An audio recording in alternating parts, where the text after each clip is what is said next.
بیماریاں دو طرح کی ہوتی ہیں، ایک روحانی اور ایک جسمانی۔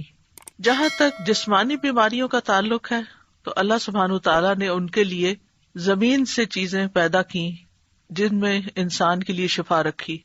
اور جہاں تک روحانی بیماریوں کا تعلق ہے تو اللہ سبحانہ تعالیٰ نے ان کی شفا کے لیے قرآن نازل کیا۔ بہرحال کوئی بیماری ایسی نہیں کہ جس کے لیے اللہ نے دوا نہ اتاری ہو۔ اسی سلسلے کی یہ حدیث ہے، ان ابی ہریرہ رضی اللہ عنہ عن النبی صلی اللہ علیہ وسلم قال ما انزل اللہ داء الا انزل له شفاء، کتاب الطب۔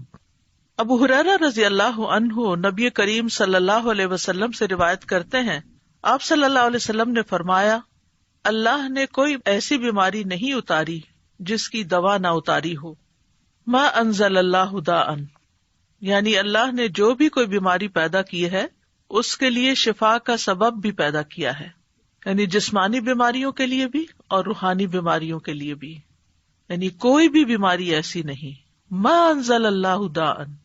الا انزل له شفاء، مگر یہ کہ اس کی شفا بھی رکھی ہے اللہ نے۔ تو چونکہ اللہ سبحانہ تعالیٰ نے آسمانی اسباب کے ذریعے بیماری کی شفا کو پیدا کیا تو اس کے لیے اتارنے کا لفظ آیا ہے، انزلہ، اتارا۔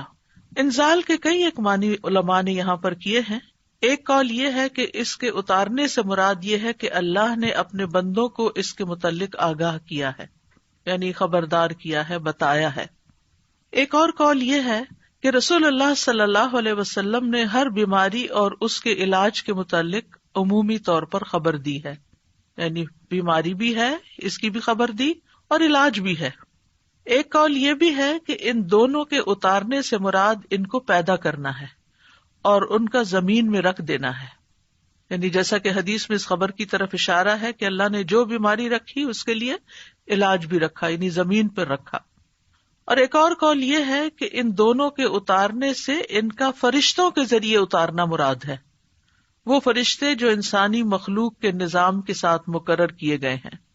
تو بیماری اور اس کا علاج فرشتوں کے ساتھ نازل کیا جاتا ہے۔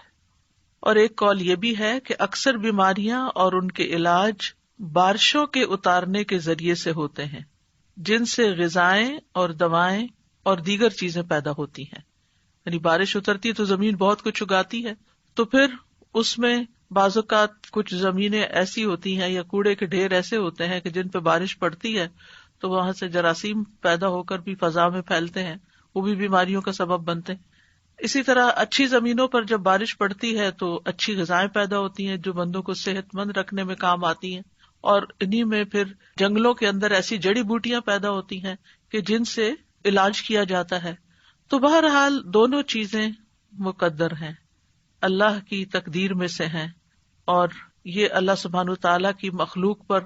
ایک مکمل مہربانی ہے کہ اگر اللہ تعالیٰ نے انسان کو بیماری کے ذریعے آزمایا ہے تو اس کے علاج کے لیے یا حل کے لیے اللہ نے دوائیں بھی پیدا کی ہیں۔ جیسے انسان اگر گناہ کے ذریعے آزمایا جاتا ہے، یعنی نفس کے کسی شر کی وجہ سے یا شیطان کی وجہ سے وہ آزمائش میں ہے، تو اللہ سبحانہ تعالیٰ نے ایسے اعمال بھی بتائے ہیں کہ جو گناہوں کو مٹانے کا سبب بنتے ہیں، جیسے استغفار وغیرہ ہے۔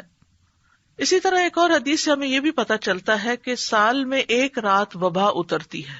اور یہ صحیح مسلم کی روایت ہے۔ نبی صلی اللہ علیہ وسلم نے فرمایا کہ برتن ڈھانپ دیا کرو اور مشکیزوں کے منہ باندھ دیا کرو، کیونکہ سال میں ایک رات ایسی بھی آتی ہے جس میں وبائیں اترتی ہیں اللہ کے اذن کے ساتھ،